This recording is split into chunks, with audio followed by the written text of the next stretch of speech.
Pessoal, esse aqui é o vídeo definitivo, debulhamos, detonamos a crise do COAF, o tal do escândalo do COAF que envolve o senhor Flávio Bolsonaro. E é um vídeo onde a gente vai explicar para vocês os detalhes que envolvem essa apuração que começou ali com o COAF nas contas dos assessores do Flávio Bolsonaro, entender por que isso está acontecendo e sem fazer um julgamento. A ideia não é julgar ou fazer, olha, declaro aqui que o Flávio Bolsonaro é culpado ou que ele é completamente inocente. A gente vai trazer os fatos para vocês tirarem as conclusões e explicar eventuais consequências ruins que isso possa ter pro governo do Jair Bolsonaro, que se inicia agora em janeiro, daqui 2 semaninhas. Antes de continuar, por favor, se inscreva no canal, deixa seu like, clica no sininho e se você gosta do trabalho desse incrível movimento que trabalha tanto por você, www.mbl.org.br/contribua. Pessoal, isso está acontecendo no gabinete do Flávio Bolsonaro, é parte de uma operação que envolve outros gabinetes lá na LERJ, né? Mas para falarmos de gabinete, vamos entender o que é um gabinete de um deputado estadual. Um deputado estadual, ele não vai lá, entra e tem os funcionários prontos para ir trabalhar para ele, caras concursados. Isso até acontece um pouco lá na Câmara dos Deputados, onde você pode nomear gente, mas também tem os funcionários concursados lá da Câmara dos Deputados em Brasília. Na LERJ e nas demais Assembleias Legislativas, o vereador eleito ou o deputado estadual eleito, ele contrata pessoas que ele quer, ou seja, ele tem a escolha, isso é um critério único e exclusivo do vereador para escolher quem vai trabalhar para ele no gabinete. Em geral, os gabinetes que praticam, vamos dizer assim, uma política mais tradicional, eles adotam 2 critérios para contratação. E aí eu tô falando de política real, não tô falando de unicórnios, fadas e bichinhos bonitinhos. Tô falando que os caras fazem. São 2 modelos. Um dos modelos é você lotear o seu gabinete com cabos eleitorais, líderes de determinadas comunidades ou de determinadas regiões que ajudaram você na campanha. Isso é o que a maior parte dos deputados estaduais eleitos e federais também fazem. Eles pegam, por exemplo, você foi eleito no estado de São Paulo, aí você teve votos na região do Mato Grosso, do Rio Preto, São José do Rio Preto, Ribeirão, etc. Então você vai pegando líderes dessas regiões que trabalharam para você e colocam lá, você faz um loteamento do seu gabinete. Alguns fazem até mais, eles pegam e fazem um acordo com o prefeito, ou entram para a base do prefeito, ou entram para a base do governador,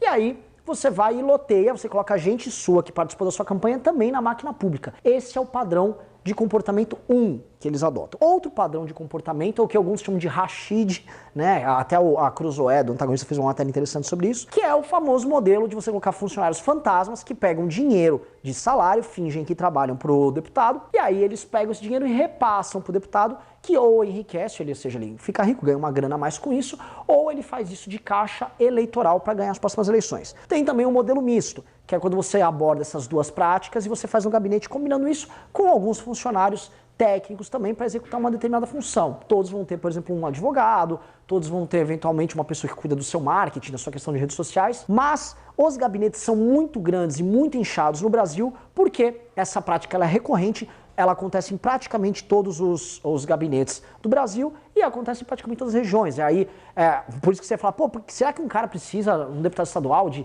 20, 15 funcionários? Lógico que não precisa, né? O exemplo que a gente dá, por exemplo, é o Arthur, o Kim, o Holliday, pessoas do Partido Novo que estão aumentando e estão cortando isso, né, para números, às vezes da metade, às vezes menos da metade até do número de funcionários, porque realmente não precisa, porque são pessoas que se elegeram com outros modelos e que têm um valor e valores e padrões éticos muito diferentes dos outros caras. Eu não vou me aproveitar do erário para enriquecer, nem vou usar isso para ficar pagando parcelado através de salário gente que trabalhou para mim na campanha. Não é esse o modelo que adotamos. Infelizmente, presta atenção, eu estou só trazendo fatos. A família Bolsonaro sempre trabalhou com um modelo diferente. Não estou falando que é crime, mas eles sempre lotaram o gabinete deles com o máximo possível de gente, sempre colocaram todas as pessoas que eles pudessem colocar, sempre gastaram muito da verba, o Jair sempre gastou. Então, de alguma maneira, mesmo sem incorrer numa prática criminosa, porque não há prova nenhuma nesse sentido, eles sempre adotaram um modelo meio patrimonialistão ali, né? E ao adotar esse modelo, eles podem, eventualmente, como você está controlando muitas pessoas que estão no seu gabinete, podem ser alvo, por exemplo, de erros dos seus funcionários. E aí a gente vai entender agora essa história do COAF na questão do gabinete do Flávio. Pois bem, vocês entenderam como é que funciona a contratação dos gabinetes, os modelos de contratação desses gabinetes, agora vamos entender a questão que envolve o Flávio. Rolou uma operação que chama Operação Furna da Onça. Essa Operação Furna da Onça que rolou na LERJ, ela é um desdobramento da Operação Lava Jato que aconteceu lá no Rio de Janeiro. Ela estava investigando o mensalinho na LERJ. Mensalinho, aliás, que é uma prática muito comum em quase todas as assembleias legislativas e grandes câmaras de vereadora. Basicamente, é o prefeito, através dos líderes dele lá nas casas legislativas, comprando apoio do centrão, da base e da oposição. Eles compram todo mundo, esse é um padrão muito comum. Aí foram fazer essa investigação, prendeu um monte de gente, prenderam o Jorge Pisciani, que era o grande mafioso ali da Alerj, prendeu gente pra caramba, houve cerca de 10 deputados estaduais que foram em cana ali nessas investigações que rolaram, e aí o COAF, ele pegou e foi detectar ali como é que eram as movimentações financeiras dos assessores em toda a Alerj e detectou movimentações atípicas em 22 casos. Um desses casos é o caso que envolve o gabinete do Flávio Bolsonaro. Bom, lá no gabinete do Flávio, o COAF detectou movimentações atípicas num ex-assessor dele, que é o famigerado Fabrício Queiroz. As movimentações atípicas estão na ordem de 1,2 milhões de reais. Aí vamos explicar, o que são esses 1,2 milhões de reais? É o que ele movimentou, ou seja, teve mais ou menos 600 mil de entrada atípica e 600 mil de saída atípica. Essa saída atípica, ou seja, são movimentações que podem ser incongruentes com a renda que esse cara tem, com a entrada e saída de dinheiro normal que esse cara tem. Desses 600 mil que ele retirou, 300 mil ele retirou em cash, em dinheiro. E desses 300 mil, cerca de 100 e poucos mil foram ali na Alerj, ou seja, no caixa eletrônico da própria Alerj. Ele também costumava retirar esse dinheiro logo após, aí entra essa parte que é preocupante, ele receber doações, pagamentos que vinham de outros funcionários. E as fontes divergem um pouco nisso. Tem gente que fala que foram 7 funcionários do Flávio que depositavam para ele, outros falavam que era 8, outros falavam que era 9. O fato é, ele recebia dinheiro via que eram enviados pelos outros funcionários, logo após eles receberem o pagamento deles na Alerj, eles mandavam esse dinheiro para o Fabrício e logo depois o Fabrício retirava isso em cash.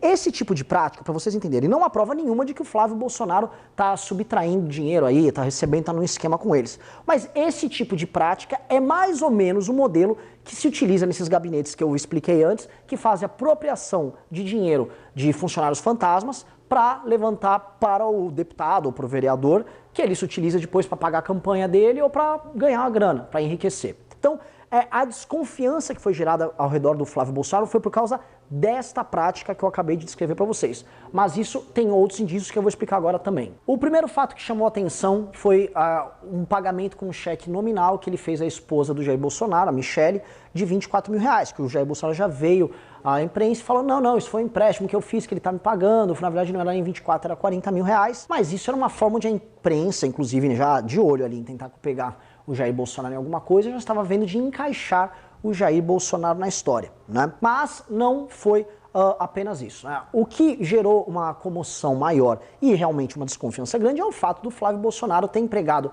além do Fabrício, que era seu motorista e tinha um salário substancial, eles empregaram também a filha, 2 filhas dele e a esposa dele. Uma dessas filhas é a Natália Queiroz, que é a pessoa que gerou, vamos dizer assim, um burburinho ainda maior. Por quê? Primeiro porque ela trabalhou no gabinete do Jair Bolsonaro e ela também trabalhou no gabinete do Flávio. 2, nesse mesmo período ela exercia um trabalho de personal training, né? Ela treinava famosos, já treinou a Bruna Marquezine, já treinou o Bruno Gagliasso, né? Inclusive o Bruno Gagliasso, que é um lacrador, não deixa de ser irônico essa história toda, ele tá presente, né? E ela doava, né, valores substanciais da sua renda. Ela chegou a doar, às vezes, 99%, chegava ali numa média de 70% do salário que ela recebia ali na Alerj, ela pegava e doava, mandava para o pai dela, né? O que denota, o que demonstra com o fato de que ela estava trabalhando fora e que ela doava a maior parte do dinheiro para alguém que era da família dela, ou seja, alguém de confiança ali naquele gabinete, que ela eventualmente era uma funcionária fantasma, uma laranja.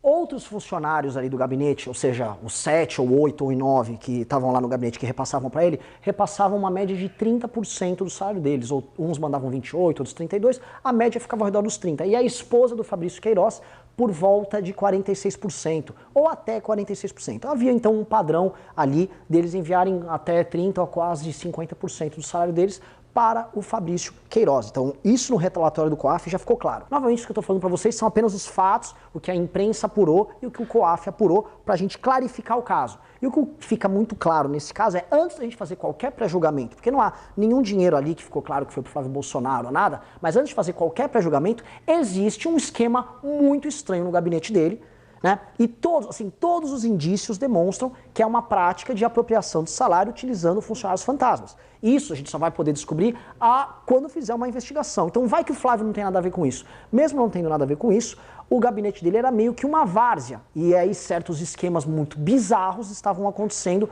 debaixo do nariz dele e ele não estava fazendo nada para agir. E nesse ponto, aí assim, você pode fazer um julgamento antes da investigação, cara, a família Bolsonaro vai administrar um país, vai nomear milhares de pessoas, né? Os critérios que eles utilizavam no gabinete para as nomeações não eram critérios muito técnicos, tinha a família inteira instalada lá dentro. Então, utilizando esses critérios técnicos, que não eram técnicos, na verdade, não deu muito certo lá e é um padrão que não deve ser utilizado no governo federal. Erros na gestão do gabinete, que é um modelo, como eu demonstrei, um modelo antigo, não um modelo de gestão de gabinete como é o feito pelo Novo e pelo MBL, esse tipo de modelo, se não dá em corrupção, no mínimo dá em caca, que é o que está demonstrando isso aqui. Uma zona completa e coisas muito estranhas acontecendo com o dinheiro público. Em cima desses indícios, o Ministério Público vai iniciar uma investigação não só sobre o Flávio, mas sobre todos os gabinetes onde tiveram essas movimentações atípicas. E aí vale lembrar, a imprensa meio que faz ouvido moco para as outras coisas que aconteceram ali que possuem valores muito mais expressivos do que o caso do Flávio Bolsonaro. Você teve caso do PT ali na Alerj com valores 40 vezes maiores. Obviamente que o foco fica muito mais nele, ainda que você possa justificar, mas ele é filho do presidente, merece uma atenção maior. Enfim, a imprensa não necessariamente é justa, mas a obrigação dela é fiscalizar a todos. Então, nesse sentido, assim, esse caso com movimentações atípicas envolve praticamente todos os gabinetes da Alerj, inclusive com montantes, com valores muito maiores que os do Flávio. E aí vamos para a questão política, né? Por que vamos para a questão política? Porque isso aqui, estamos no Brasil, estamos numa guerra, num processo histórico onde o governo Jair Bolsonaro fez um tipo de campanha diferente, se colocou como, de certa forma, herdeiro das lutas que tiraram o PT do poder, que lutaram contra a corrupção, que apoiaram a Operação Lava Jato, que ajudaram a colocar o Lula na cadeia, e se colocando como herdeiro desse processo, ele é herdeiro dos valores também desse processo. Né? Os valores de combate à corrupção, de probidade, de respeito ao dinheiro público. Várias vezes levantaram contradições no discurso do Bolsonaro nesse sentido pela práticas, votação para aumento de salário, né? As próprias práticas de gestões no gabinete dele, quando ele nunca atendeu a esse critério mais liberal, esse critério mais, vamos dizer assim, de enxugar a máquina pública, dar o exemplo dentro do seu gabinete. Isso nunca foi um padrão dele, mas tudo bem. Ele nunca roubou, a gente não tem nenhum caso, e ele sempre mereceu o benefício da dúvida nesse sentido. Agora, ao chegar no poder, e aí você vai lá e coloca um ministro como Sérgio Moro, você não faz loteamento de cargos, o Centrão tá puto, o Centrão tá revoltado com o que está acontecendo, o que o Jair Bolsonaro espera é contar com o apoio da opinião pública para implementar uma série de medidas que a gente rompa o ciclo de patrimonialismo, de promiscuidade, de relações sujas entre os partidos que dominam o Brasil e assim estabelecer um novo padrão. Essa é a expectativa de todo mundo. Porém, o Centrão, de olho nisso, né, a gente percebe, o Centrão é aquele cara que joga parado esperando o erro do adversário. Né? E aí, quando a gente viu que o Flávio Bolsonaro estava participando de uma articulação para se confrontar com o Renan Calheiros, e sabendo que o Renan Calheiros ele possui tentáculos dele em praticamente todos os órgãos que importam da República, órgãos que ninguém nem lembra. Alguém lembra do caso do TCU, Tribunal de Contas da União, que reprovou as contas da Dilma? À época, só se comentava, e a gente que atua no impeachment lembra disso, como o Renan Calheiros tinha nomes dele ali dentro do TCU que determinavam quem poderia votar o que ali nessa questão das reprovações de contas. E ele tem gente no COAF, ele tem gente no TCU. Seria até, vamos dizer, leviano eu sair falando mais disso aqui, até porque eu não quero tomar um processo do meu xará, o Renan Calheiros. Mas a gente conhece bem os tentáculos dele, os tentáculos que os Sarneys tinham, os tentáculos que o patrimonialismo tem dentro da máquina, o famoso Deep State, né? O Deep State que ataca o Trump ali dentro, assim, as pessoas que são mais de esquerda, mais ligadas ao Partido Democrata, ou certas áreas do Partido Republicano que enfrentam o Trump, aqui no Brasil estão fazendo esse ataque aqui ao Flávio Bolsonaro, né? Para mim isso é claro, para mim isso aqui já é um julgamento político que eu faço. E o objetivo é igualar, é mostrar, ó, esses caras praticavam sujeira assim, esses caras se amealhavam recursos do gabinete deles, e já que eles gostam de ficar apontando o dedo para todo mundo chamando de corrupto, olha só, eles também praticavam isso. Essa é a ideia que o Centrão está querendo construir, porque aí dessa forma o Bolsonaro perde o apoio popular e aí o que resta a ele? Resta a ele ter que fazer a boa e velha política do conchavo, da troca de apoio, da troca de cargos. De certa maneira o PSL não conseguiu se impor ali no debate na Câmara dos Deputados para fazer o presidente da Câmara. Né? Não conseguiu nem emplacar alguém do PSL, nem, por exemplo, o João Campos, que era um nome que estava próximo deles. Né? As articulações todas meio que deram errado e aí quem vai fazer a presidência provavelmente será o Maia, do DEM. Né? Ou seja, vai ficar com o Centrão. E aí, nesse sentido, como é que vai ficar a relação disso com o governo? O governo, se essas investigações que o MP vai iniciar se provarem, por exemplo, assertivas na questão do Flávio Bolsonaro estar envolvido, isso vai ser muito ruim para a imagem da família Bolsonaro. A imprensa vai atacar, a esquerda vai atacar e vai cobrar coerência do nosso lado, querendo dizer, olha, vocês apontaram o dedo para todo mundo que era corrupto, quer dizer que vocês têm corrupto de estimação? Vai ser muito ruim para a direita como um todo, mas a direita ela vai ter que ser coerente com seus propósitos. E aí vai se exigir que seja coerente com os seus propósitos. Se demonstrado que Flávio Bolsonaro não tem culpa nisso, aí sim tem que apontar o dedo de volta para os adversários e tem que fazer um enfrentamento duro e muito assertivo do Centrão, porque aí fica claro que é um trabalho de sabotagem, mas isso é só uma conjectura. A gente só vai saber o que realmente aconteceu quando rolar uma investigação. E nesse ponto todos nós concordamos. Tem que se investigar o que está acontecendo, tem que se investigar o que aconteceu.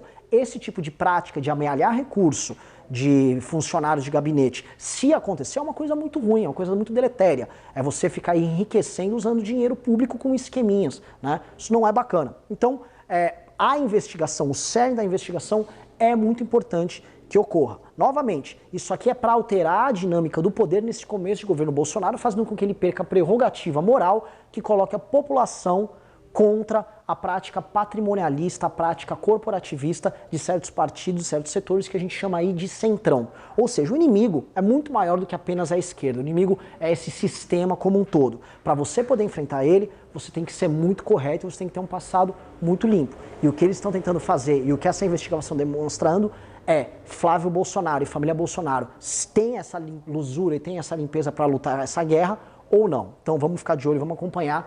Esse aqui foi o vídeo, qualquer dúvida comenta aqui nos comentários, manda mensagem pra gente, é isso aí, muito obrigado. Inscreva-se no nosso canal, youtube.com/mblivre. Precisamos da sua ajuda, acesse mbl.org.br/contribua.